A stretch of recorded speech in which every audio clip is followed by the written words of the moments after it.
Paz do Senhor, eu sou o pastor Alex Esteves e gostaria de fazer uma reflexão acerca do seguinte tema: coronavírus e a questão das crenças pessoais. Antes eu vou ler um versículo que se encontra em Provérbios, no capítulo 18, no versículo 10. Provérbios, capítulo 18, versículo 10. Diz assim a palavra de Deus: Torre forte é o nome do Senhor, à qual o justo se acolhe e está seguro. Torre forte ou castelo forte é o nome do Senhor, à qual o justo se acolhe e está seguro. Nós estamos vivendo a pandemia mundial de Covid-19, enfermidade trazida pelo novo coronavírus, que é uma mutação de um vírus que já era conhecido. Essa é uma situação inédita para a era pós-moderna e é uma situação inédita para o Brasil, especialmente. Nós temos muita dificuldade com essa situação. O Brasil está acostumado a ouvir falar de terremotos, problema de ebola na África, a tsunami que atingiu o Japão em 2011, a tsunami que atingiu 3 continentes, África, Ásia e Oceania, em 26 de dezembro de 2004, problemas variados de guerra em diversos lugares. Nós temos nossos problemas econômicos, políticos, sociais, culturais, comportamentais, mas o Brasil é privilegiado em termos naturais. E o Brasil está muito acomodado e muito confortável em seu berço esplêndido.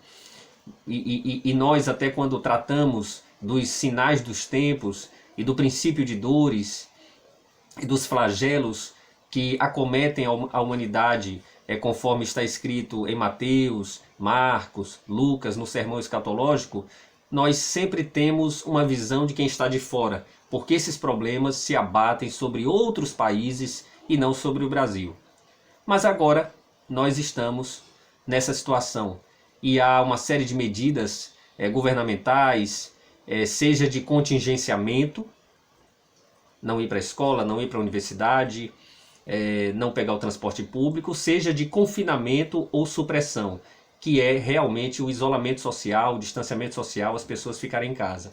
Eu não vou discutir as medidas governamentais, também não vou falar das questões técnicas, porque tudo isso fica para os especialistas na área de saúde, e nós podemos obter essas informações do Ministério da Saúde, da Associação Brasileira de Infectologia, das instâncias estaduais e municipais de governo, e eu remeto os irmãos a essas fontes, desde que sejam fontes confiáveis. E todos nós temos deparado com isso na internet, na televisão, etc. Mas o que eu quero chamar a atenção, o que eu quero destacar, é a relação do coronavírus, dessa pandemia, com nossas crenças pessoais. As crenças pessoais podem ajudar ou atrapalhar a reação a um problema dessa natureza. Todos nós temos crenças pessoais. As crenças pessoais fazem parte da cosmovisão ou visão de mundo. Visão de mundo é o repertório de princípios, crenças, valores, superstições e traços da tradição, da religião, da ciência, da filosofia, do senso comum, preconceitos, crendices, sentimentos, lembranças, que formam a maneira pela qual uma pessoa interpreta a realidade. Todos nós temos uma cosmovisão, pode ser a cosmovisão protestante, a cosmovisão socialista, a cosmovisão ateísta, existem diferentes cosmovisões no mundo. E a maneira pela qual enxerga a realidade, ou a maneira pela qual uma pessoa enxerga a realidade é determinada pela sua cosmovisão. Porém, isso não é assim tão simples, porque dentro de cada cosmovisão existe um colorido de crenças pessoais e cada um de nós enxerga a realidade de uma maneira peculiar. Essas crenças pessoais, como eu disse, podem ajudar e podem atrapalhar. E uma coisa que atrapalha muito é quando há uma narrativa, né? Eu estou tomando aqui narrativa como um conceito de política, de guerra cultural, né? Narrativa seria uma construção, um discurso construído a partir de elementos ideológicos para explicar a realidade. E muitas pessoas estão aderindo ou construindo narrativas.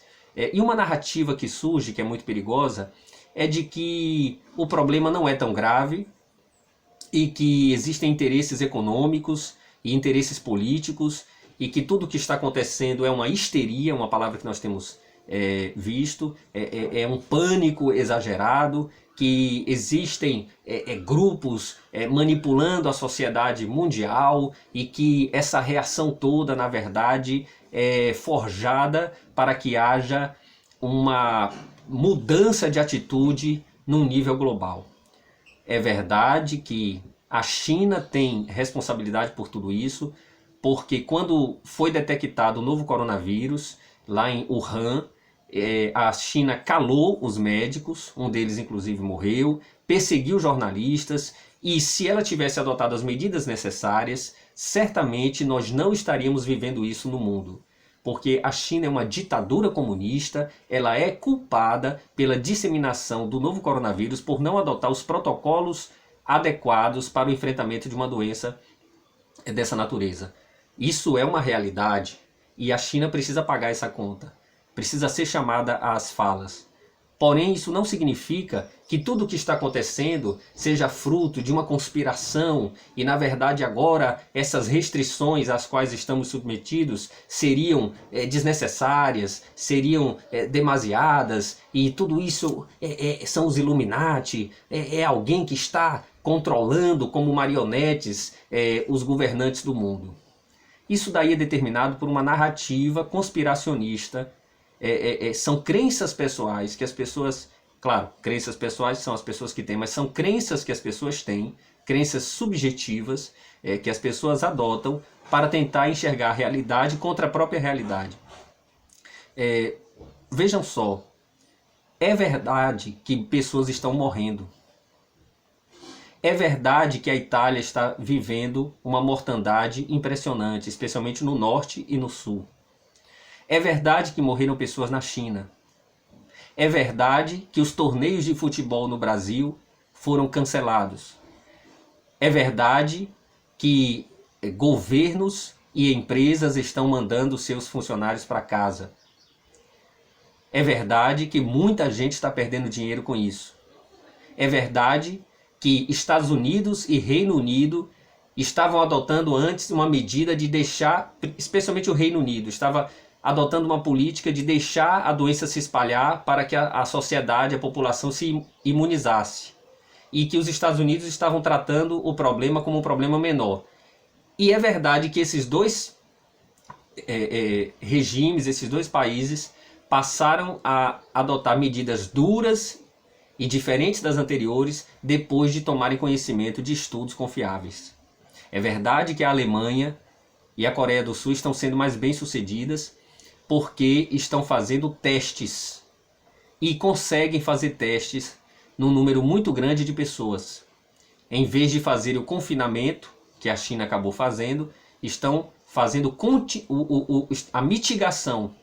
Estão fazendo a mitigação. Não precisam fazer o confinamento, a supressão, o distanciamento social total, mas fazem testes que permitem que se isolem aqueles que estão com quadro infeccioso. É verdade que o Japão também está sendo bem sucedido em razão da disciplina do povo japonês. É verdade que outros países estão enfrentando muitas dificuldades. E o Brasil é um país que, pela desorganização e falta de disciplina, assusta. Graças a Deus, os governos estão adotando medidas. O governo de São Paulo, o governo do Rio, o governo da Bahia, mesmo que errando aqui e ali, no futuro vamos poder fazer um balanço. Mas todos eles estão consertados no sentido de conter o espalhamento da doença, a disseminação da doença. Né? Não é pânico desnecessário, não é histeria. Esse vírus se propaga com muita facilidade e a maioria dos casos de contágio se dão a partir de pessoas que não apresentam sinais, que não apresentam sintomas. É um vírus também que pega muito fácil no ar, né? Se alguém toca numa porta de madeira, numa maçaneta, que tinha sido tocada por alguém com infecção de coronavírus, é possível que essa pessoa seja contaminada. É muito possível. Então, não é brincadeira o isolamento social, a restrição de número de pessoas em reuniões, tudo isso tem sido feito mesmo sabendo que as consequências econômicas serão graves, e serão. E aqui eu queria falar uma outra coisa. Será que aquelas pessoas que negam a realidade, dizem que o problema não é tão grave, será que elas não admitem a possibilidade de nós termos problemas gravíssimos? O que foi a crise da quebra da Bolsa de Nova York em 1929? Aquilo não foi um problema gravíssimo que trouxe desemprego para a sociedade americana? E a Segunda Guerra Mundial? E a Primeira Guerra Mundial? E a gripe espanhola, que matou entre 50 e 100 milhões de pessoas? E o ebola na África?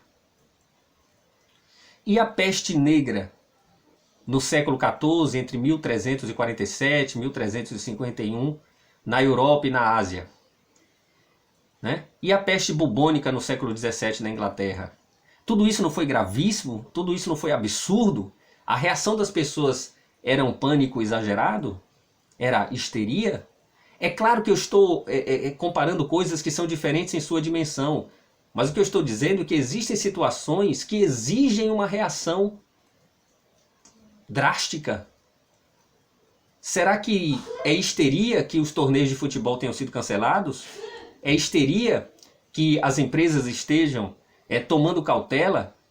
Aqui na Bahia, por exemplo, são tomadas atitudes, restrições aqui no Brasil, em diversos estados do país, nos Estados Unidos, a Califórnia, Nova York, Washington.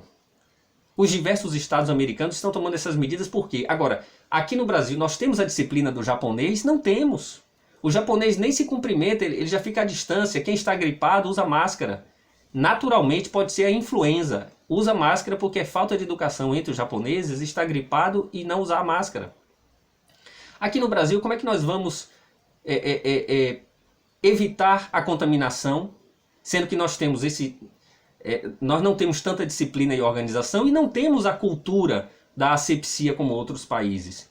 Tem que causar o distanciamento mesmo e a restrição e a diminuição do número de pessoas no mesmo ambiente para que nós sejamos forçados, sejamos compelidos a evitar a disseminação. Não é brincadeira o que nós estamos falando, é uma crise grave da era pós-moderna. Era pós-moderna esta que, apesar de todo o acúmulo de conhecimento científico e tecnológico, adere com muita facilidade a fake news e a teorias da conspiração à direita e à esquerda. Existem muitos grupos bolsonaristas que se apegam a narrativas e estão ali numa bolha, acreditando que tudo é um problema, na verdade, de quem não quer que o Brasil cresça. Mas veja só, quem está tomando as atitudes, as medidas sanitárias de supressão, ou seja, de confinamento ou de mitigação, contingenciamento, né? Usaria a palavra contingenciamento, ou talvez mitigação seja melhor, são pessoas das mais variadas inclinações. E são pessoas que vão perder dinheiro, são empresários que vão perder dinheiro, são cartolas do futebol que vão perder dinheiro. O que nós estamos vivendo é sério. Eu sempre digo o seguinte, eu gosto de pensar o seguinte, que para enfrentar um problema eu preciso conhecer o problema. Eu não posso negar o problema, fingir que ele não existe e então dizer que estou sendo espiritual, estou sendo santo, porque... Não, na verdade eu estou negando a realidade e substituindo fé em Deus por escape. É uma racionalização, é uma sublimação, é um mecanismo de defesa, não é fé. É pensamento positivo ou negação da realidade. Isso não é fé. Fé é o que decorre do texto que eu li, Provérbios 18:10. Torre forte é o nome do Senhor, a qual o justo se acolhe e está seguro. Não é fingir que o problema não existe que vai me dar cobertura, que vai me dar sossego, que vai me dar fortaleza, que vai me dar abrigo. É o nome do Senhor que vai me dar tudo isso. Abrigo, fortaleza, segurança, vida eterna, não é negar a existência do problema, é saber que o problema existe e me preparar para enfrentá-lo com fé, com destemor, encomendando a minha alma a Deus e sabendo que Ele é poderoso. Disse Jó, ainda que Ele me mate, nele confiarei. Eu preciso adotar as cautelas necessárias e evitar o problema. É claro que eu não quero morrer, não quero que minha família morra, não quero que ninguém adoeça. Eu tenho uma mãe de 76 anos, uma sogra de 78, eu tenho 3 filhos, eu tenho esposa, eu tenho meu trabalho. Eu quero uma sociedade saudável economicamente, porque eu também e minha família dependemos disso. Mas eu preciso encarar a realidade, não é negando a realidade que eu vou vencer. O problema é grave? É gravíssimo. Eu preciso seguir com fé, resguardado não em crenças pessoais equivocadas, mas na crença pessoal de que o nome do Senhor é quem me sustenta e me guarda. Que Deus nos ajude nesse momento. É um momento ímpar, singular, especial. E precisamos estar alicerçados não nessas crenças pessoais equivocadas, narrativas ideológicas, políticas, economicistas, materialistas. Nessa ilusão, precisamos estar escudados no nome do Senhor. Uns confiam em carros, outros em cavalos, mas nós faremos menção do nome do Senhor nosso Deus. O Senhor proverá, Ele está conosco. Nada acontece por acaso. Deus em tudo tem um propósito e Ele não nos deixará perecer. Aqueles que estão em Cristo podem até eventualmente perecer fisicamente. Sim, o que acontece ao justo acontece ao ímpio. O que acontece ao ímpio acontece ao justo, mas a nossa alma está escondida com Cristo em Deus. Que Deus nos abençoe. A paz do Senhor.